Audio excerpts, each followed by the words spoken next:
Oke, ketemu di materi pertemuan keempat dari mata kuliah Sistem Jaringan Komputer dan Komunikasi Data. Pada kesempatan ini saya akan masuk pada materi keempat.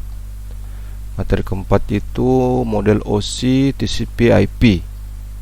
Jadi, apa itu model OSI TCP/IP? Karena sesuai dengan silabus kita RPS, ini berada pada pertemuan keempat. Oke, pada pembahasan materi OSI dan TCP/IP ini akan membahas tentang referensi model OSI layer, terus referensi model dari TCP/IP layer, serta peranan protokol dalam jaringan komputer menyangkut OSI layer dan TCP/IP layer, serta fungsi masing-masing lapisan dalam modelnya. Tentunya akan berbeda satu sama lain. Nah, sub CPMK-nya ini, kemampuan akhir dari tiap belajarnya mahasiswa ini, mahasiswa mampu mengenal model OSI TCP/IP layer.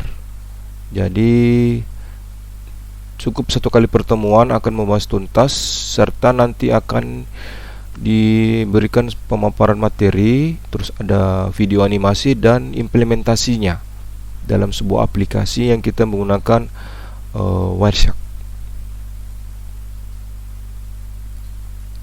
Oke, model TCP/IP itu kalau dilihat dari gambar ini cukup bagus pemahamannya untuk mentranslatekan knowledge yang kita dapat.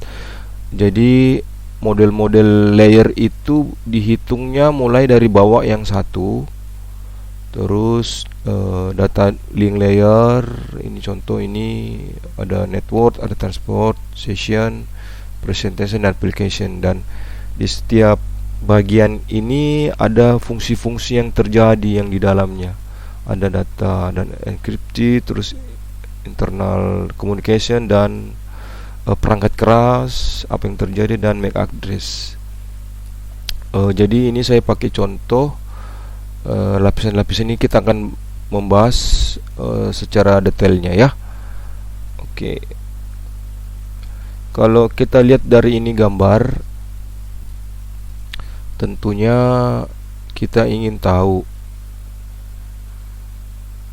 di dunia ini dari zaman ke zaman ada banyak vendor yang mereka miliki untuk dijadikan bagian teknologi informasi dari suatu produk alat yang mereka ciptakan. Contoh, ada perusahaan Apple, terus ada perusahaan Linux, ada perusahaan dari Windows, ada Unix server, ada IBM, macam-macam. Ada Sun Solaris, ada paket Radio Tower dan sejenisnya. Tentunya itu mereka tidak bisa berkomunikasi satu arah. Satu arah dalam arti ini mereka membutuhkan komunikasi dua arah. Jadi ada yang mengirim, ada yang menerima, itu pun sebaliknya. Kalau kita pahami, tentunya tiap perusahaan memiliki beda protokol, dalam arti mereka punya teknologi masing-masing, dan tentunya ini akan menjadi sulit jika semua ini tidak terkoneksi dengan baik apabila hanya satu produk saja, dan kita ingin bagaimana suatu produk itu bisa saling bersamaan, bersinergi dalam berkomunikasi. Nah, beragam komputernya tentunya ini kita juga ingin tahu akan lebih bagus jika semua vendor ini menjadi bisa berkomunikasi dengan baik walaupun beda-beda pabrik ya. Jadi bisa dibayangkan bagaimana mereka bisa harus saling bersinergi. Oke, Contoh analogi people nih, suatu perusahaan, contoh dari India, dia menggunakan protokol yang namanya Kuch Hutahe. Tentunya di negaranya itu dia paham dengan maksud kata-kata itu. Terus ada dari perusahaan lain yang memiliki suatu vendor dengan topologi yang lain. Di sini saya kasih contoh Romo Ono maling gitu. Terus ada juga vendor lain yang memiliki protokol sendiri. Contoh ini Badenaon Anjion Teh. Nah, kalau kita pikir dari India mau ke Jawa terus ke bahasa Sunda, itu tentunya agak bagaimana ya, agak tidak terjadi komunikasi yang baik. Jadi kita berpikir tentunya ini, kalau semacam vendor berbeda bahasa atau berbeda protokol, tentunya kita tidak mampu saling bersinergi. Jadi di sini nanti kita berpikir, apakah kita tetap berdiri sendiri atau saling istilahnya itu merangkul ya. Jadi di sini tidak terjadi percakapan yang meaningful. Ya, kenapa ya? Karena itu tadi beda. Seharusnya ada diciptakan satu protokol yang dimana nanti semuanya itu bisa saling berkomunikasi. Jadi protokol itu akan diciptakan ya, zaman dulu ya, sebelum ada mereka punya protokol sendiri. Nah, protokol yang sini saya kasih sederhana itu English please.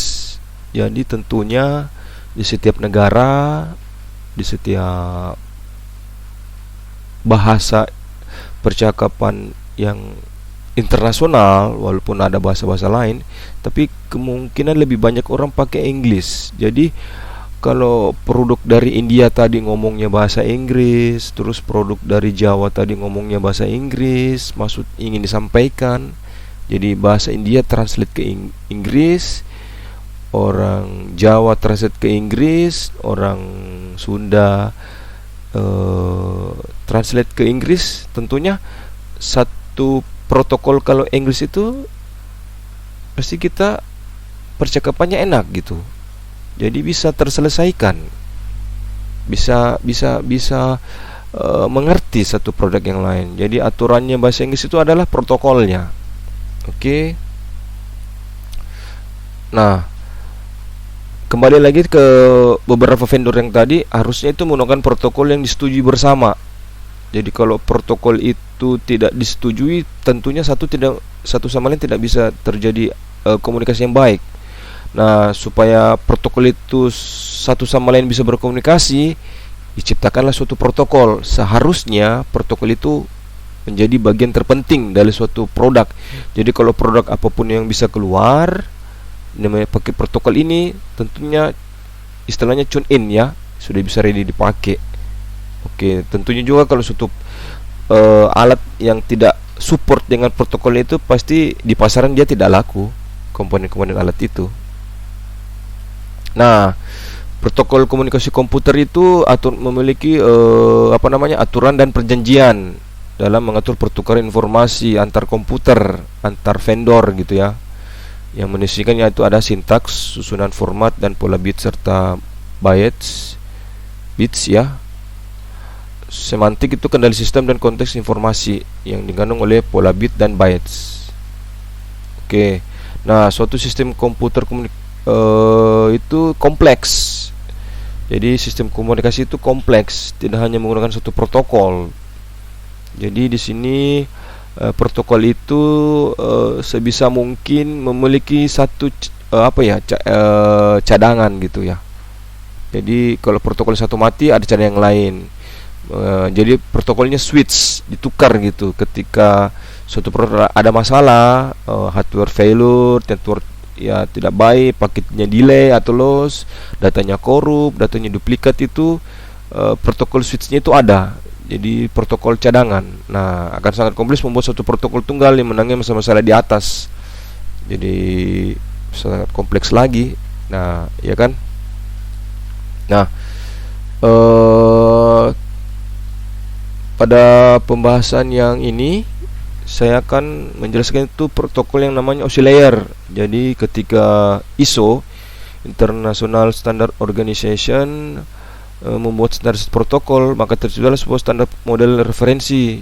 Jadi ada protokol yang namanya OSI, Open System Internet Protocol. Jadi di sini dibagi media layer dengan host layer. Jadi ada 1, 2, 3, 4, 5, 6, 7. Jadi ini 7 semua ya. Network, data link, ada physical, data link, network, transport, session, presentation dengan application. Nah, di model OSI dan komunikasi itu, misalnya kita ada dua ini, sistem aplikasi dan proses aplikasi. Jadi aplikasinya peer-to-peer communication antar satu, presentation, session, transport, network, data link, dan physical. Ya, ini proses-proses yang terjadi. Nah, di OSI layer itu absen itu menjelaskan spesifikasi ruang lingkupnya ini berkomunikasi dengan layanan jaringan. Nah, berfungsi sebagai antarmuka aplikasi dengan fungsional dengan jaringan. Nah, yang di dalam-dalam itu ada, saya kasih bagian itu HTTP Hypertext Transfer Protocol, yaitu terus ini ada FTP File Transfer Protocol. Ini biasanya kalau untuk pembuatan website kita akan mentransfer file-file yang ada di localhost, yang ada nanti di suatu localhost akan dipublish ke website. Ya, oke. Yang ketiga itu ada NFS Network File System, jaringan protokol yang memungkinkan pengguna ke klien untuk mengakses file satu jaringan. Ada DNS server, ada domain name DNS ya, domain name system. Maaf. Ini merupakan suatu protokol yang diberi suatu nama domain sehingga alat IP-nya itu mudah dikenal.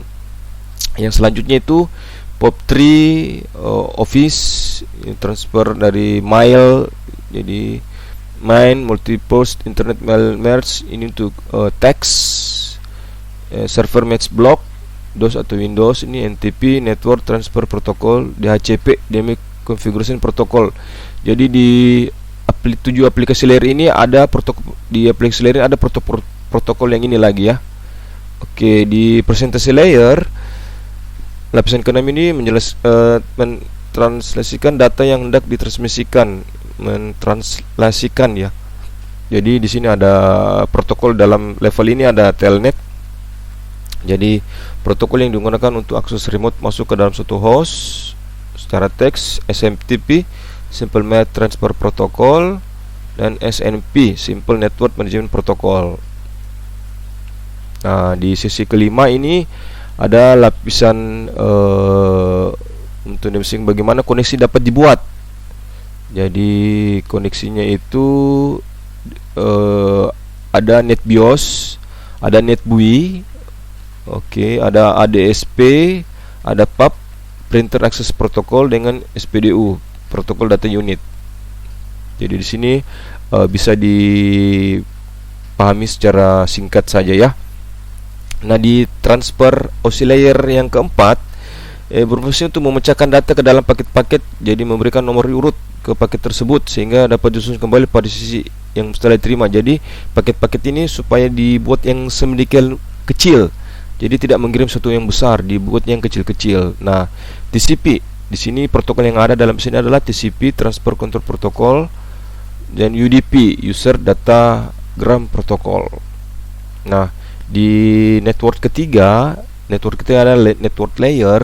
Ini fungsinya untuk mendefinisikan alamat-alamat IP, membuat header dan paket-paket data. Kemudian routingnya dibuat internet working. Nah, protokol yang di dalamnya ini adalah IP Internet Net Protocol, terus ARP Address Resolution Protocol, RARP Reserve Address Resolution Protocol, ICMP Internet Control Message Protocol, dan IGMP Internet Group Message Protocol.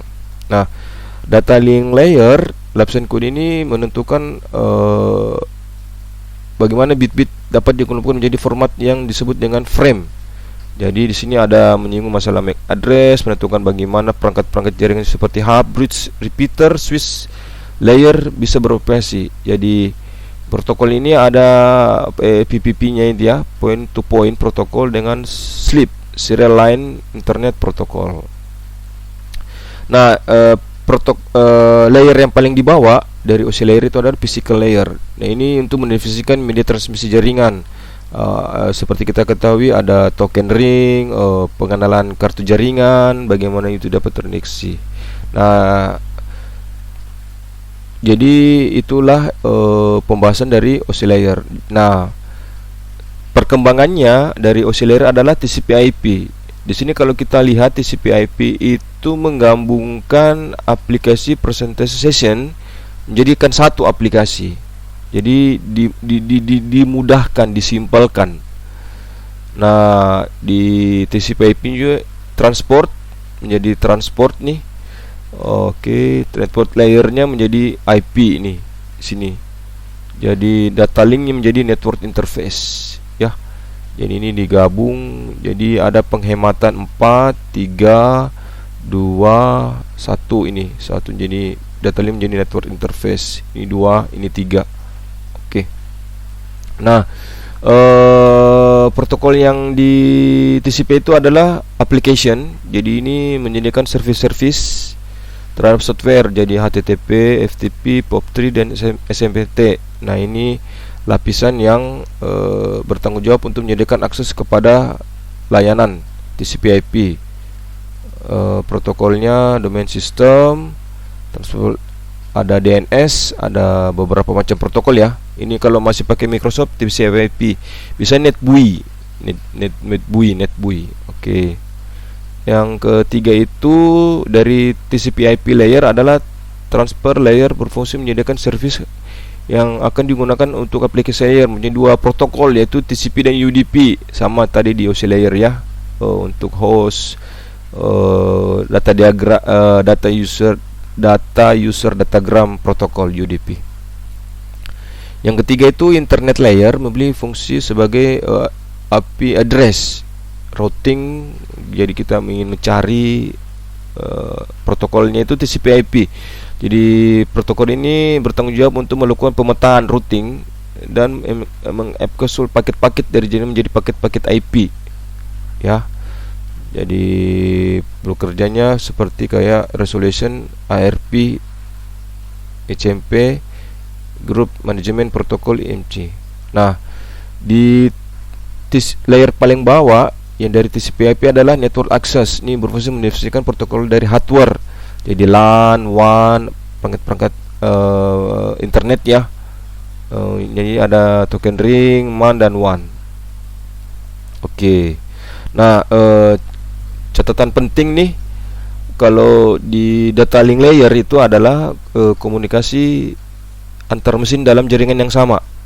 Seperti kita lihat tadi ada beberapa vendor. Apakah vendornya itu nanti bisa tetap berkomunikasi satu sama lain dah. Nah, network layer adalah komunikasi antara mesin yang dimana nanti itu network layernya itu bisa di jaringan yang berbeda. Oke. Terus transport layer adalah komunikasi antar proses yang berjalan pada mesin yang bisa berada jaringan berbeda. Jadi ini sangat penting transport layernya, komunikasi antar proses yang berjalan pada mesin yang bisa berada pada suatu jaringan yang berbeda. Oke, ini referensi bukunya ya, yang sesuai dengan RPS. Oke, saya coba memberikan suatu contoh.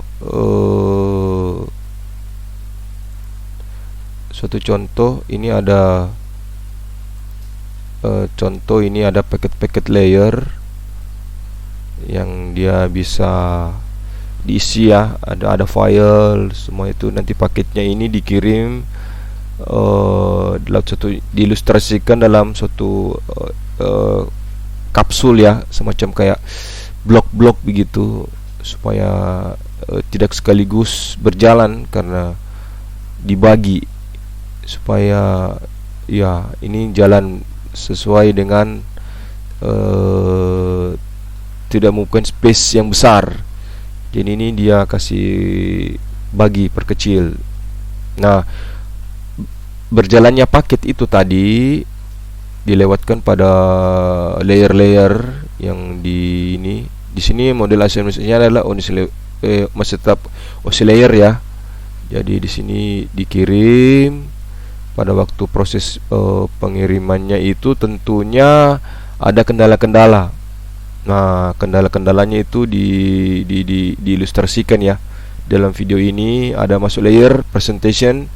Jadi semua paket-paket dari layer ke-7 tadi lihat di sini. Nah, ada semacam kayak paketnya itu ada delay, koneksi jaringan. Nah, terus di sini dia itu proses proses ini ya tetap berjalan. Ini contohnya. Nah, di sini tentunya ada harus komponen yang harus terselesaikan di transport layer ini, karena di sini ada tentunya ada celah-celah bagaimana paket itu tidak sampai atau paket itu pecah atau paket itu rusak. Jadi paket yang dikirim itu mengalami hilang ya di tengah jalan. Nah, bagaimana itu bisa dihindari? Nah, ini contoh kalau sudah masuk ini paketnya itu nanti di semacam kayak disimpan atau pengkapsulan ini ya. Contoh ini pengkapsulannya ini. Oke. Dan terus semua paket disimpan. Nah, di sini nanti paketnya diambil lagi ya. Diambil lagi ya, dibuka semacam kayak diekstrak gitu ya paketnya.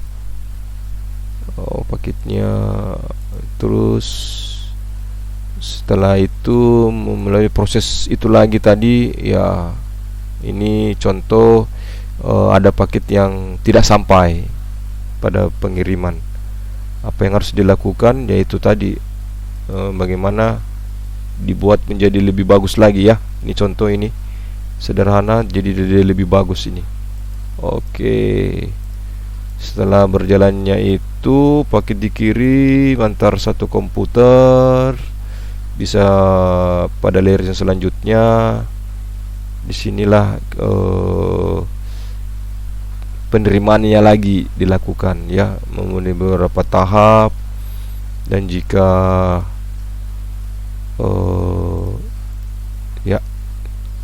sudah sampai, jika pada suatu destination dari source-nya awal di mana dikirim, terus destination-nya sudah sampai, jadi terkirimlah seperti kayak gini. Dan isi dari itu, dari kotak ini dilampirkanlah kepada destination. Untuk melakukan proses melihat apakah TCP/IP atau OC layer yang kita akan mau buat, kita akan membutuhkan yang namanya aplikasi Wireshark. Wireshark itu adalah untuk melihat network protocol analysis layer. Jadi ceritanya ini kalau ingin melihat apa saja yang terjadi lewat paket-paket internet, kita bisa menggunakan tools ini. Jadi tools ini bisa memperlihatkan isi dari setiap layer TCP/IP dari suatu proses pengerjaan dari itu. Saya coba jalankan dari komputer saya. Kebetulan komputer saya menggunakan Linux, jadi saya masuk dulu sudo spasi su. Oke, saya membuka Wireshark. Saya jalankan paketnya ini untuk merekam. Jadi sebelumnya komputer saya itu, kalau saya ketik if config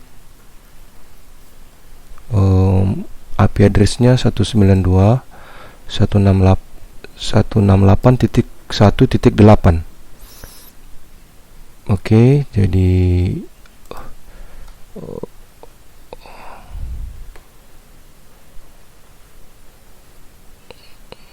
capturing-nya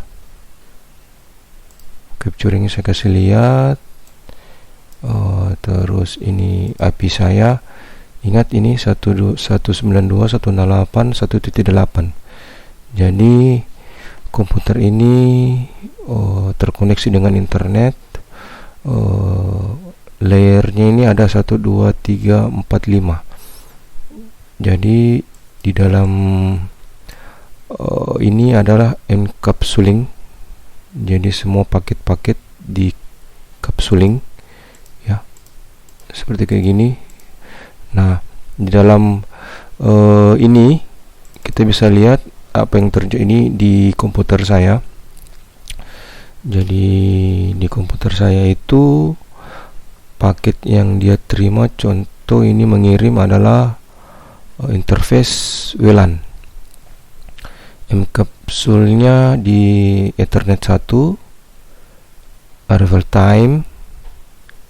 Oke, ini waktu. Terus ini tujuan Ethernet 2 nya ya. Nama-nama yang dipakai ini IP versi 4, typical version masuk. Nah, di sini adalah, kalau saya tutup, ini adalah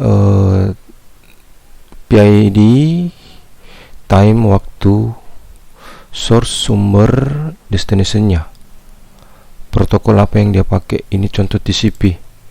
Jadi TCP destination yang dia gunakan seperti kayak begini. Jadi kalau mau dilihat paket-paket yang dari TCP/IP ataupun OC ya. Jadi OC itu TCP/IP itu paket yang dia terima dari encapsuling, bagaimana proses antar protokol bisa terkoneksi, dan bagaimana juga semua aktivitas file yang dituju, file yang di-download, semua bisa dapat tercapai. Oke, mungkin ini contoh implementasinya ya, untuk melihat TCP/IP pada layer keempat, pada layer ketiga, layer kedua, layer ke-1, dan semua aktivitasnya itu terekam di dalam sini, di dalam Wireshark ini. Saya mengcapturing ini dari wireless,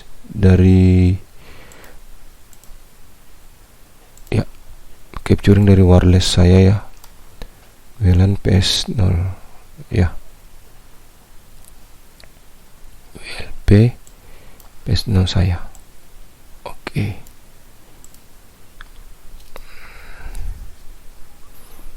Paketnya seperti kayak begini. Jadi dia akan terus merekam kejadian lalu lintas data dengan apa yang dia kerjakan. Ini encapsulingnya ya. Oke.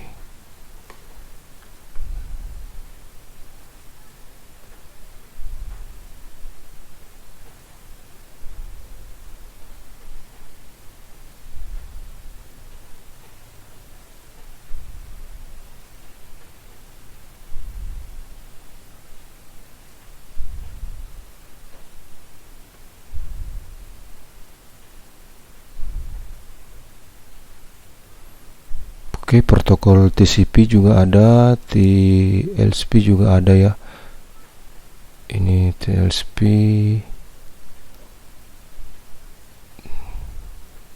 ARP ada. Kita lihat ARP. Iya. Protokol yang lewat itu ARP. Addressnya. Oke. Kita lihat lagi protokol apa yang ada. TLSP 1.3.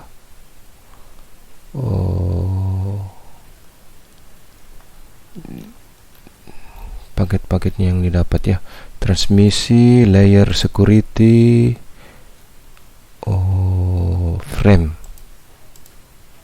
internet transition, dan transport layer security.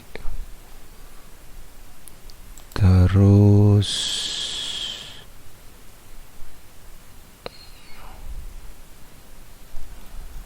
kita lihat ini apa ini, TCP IP sama ya.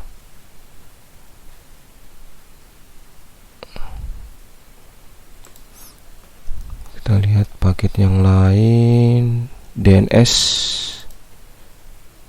domain name system, query-nya, user, internet, protokol. Oke, ada macam-macam protokol ya. Jadi protokol yang ada itu TCP, TLSV 1, DNS, 3 protokol. Oke.